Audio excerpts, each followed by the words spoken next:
为何一点小事就爆炸？浅谈情绪触发点。晚上9点，一对情侣正在吃晚餐。男生吃完饭后，拿起手机滑了一下，然后惯性地把碗盘放在水槽里就走了。女生盯着那堆没洗的碗，脸色变了。她没有发火，只是默默起身走进房间，砰一声把门关上。男生吓了一跳，心里满是问号。我就只是没洗碗耶，有这么严重吗？但这真的只是没洗碗吗？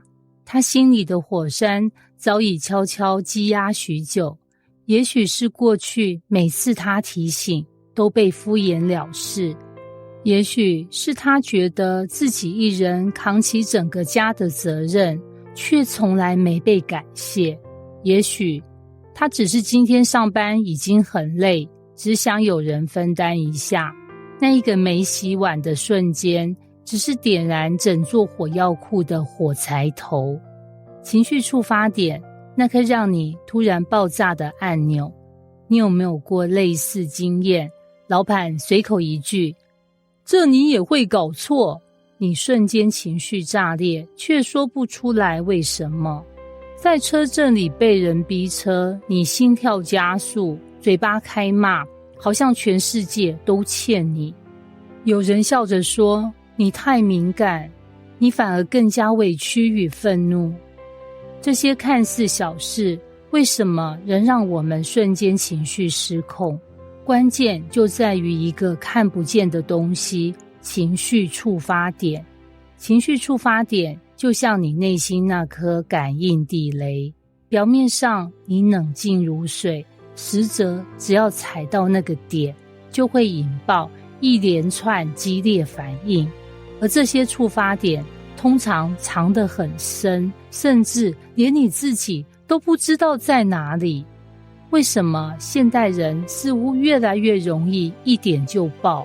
答案很残酷，我们压力太大，情绪太满，界限太薄，工作生活不平衡，情绪像快满出来的水杯。社群媒体压力让人不敢表达真实感受，习惯报喜不报忧，把委屈藏在心里。这样的结果就是我们变成了情绪炸弹人，只要被碰到痛点就会爆炸。不同人有不同的触发点，以下是几种常见类型。1. 不被尊重型。你可能小时候常被打断、否定、忽略，所以当有人不让你说完话，不理你讯息，你就会特别愤怒，觉得自己不被看重。潜台词是，你是不是觉得我不重要？2. 被拒绝型。你对于失败特别敏感，可能是因为过去在某段关系中受过伤，导致你非常害怕被拒绝。触发点可能只是朋友没邀你参加聚会，你却在心里上演了一整出被排挤的戏码。3. 被指责型。别人只是给点建议，你却觉得是在挑毛病，否定你。这种人可能成长于高标准、爱批评的环境，一句这可以再改进，都足以让你全身紧绷。4. 被遗忘型。你安排好的事，朋友临时改时间，你表面说没关系，心里却瞬间结冻。潜在的伤口是，我是不是又不重要了？触发点的根源不是那件事，而是那段记忆。让人爆炸的从来不是事情本身，而是它勾起的感觉。比方说，你被主管当众指责的当下，让你回忆起学生时代被老师羞辱的场景。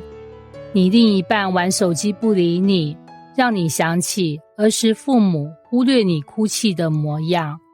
你朋友忘了你生日，其实让你再次感受到那种没人记得我的孤单。触发点不只是情绪的按钮，更是记忆的遥控器。它启动的是你从未处理完的内心剧场。有趣的是，当我们爆炸时，最常说的是都是他让我生气的，但真相往往是他做的一件事碰巧撞上了你内在的旧伤口。换句话说，是你自己内心的雷没拆好，他只是误踩了。例如同一句你怎么这样，有些人一笑置之，有些人却马上火大。有人迟到你觉得没差，但你朋友却觉得超没礼貌。原因就在于每个人雷区不同，雷点对应的不是逻辑，而是情绪记忆。说到这里，你可能会觉得那我该怎么办？躲起来，别让人踩到。其实情绪触发点不该被视为敌人，他们不是障碍，而是指引。每一个让你特别有情绪的地方，其实都在提醒你，这里有东西值得你关注，这里藏着一段故事，一份需要疗愈的情感。与其怕爆炸，不如主动去认识自己的地雷图。你可以问自己，我为什么对这件事特别有情绪？是不是哪里让我觉得没被看见，没被理解？这种感觉有没有类似的过去经验？当你开始能够辨识自己的情绪模式，那些爆炸的瞬间就不再那么可怕，甚至可能变成自我理解的入口。结语：真正的勇敢是敢面对自己心里的雷。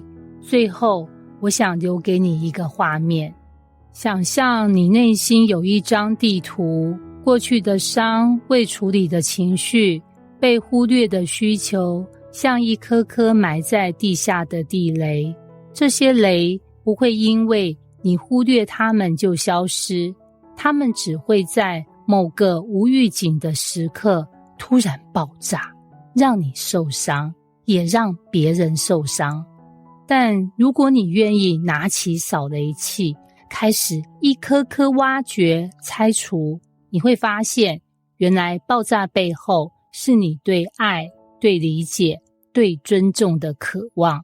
而当你看清了这些渴望，你就不再只是情绪的俘虏，你会成为那个掌握隐性的人，不再害怕别人踩到你，而是能够引导自己走过雷区，走向自由。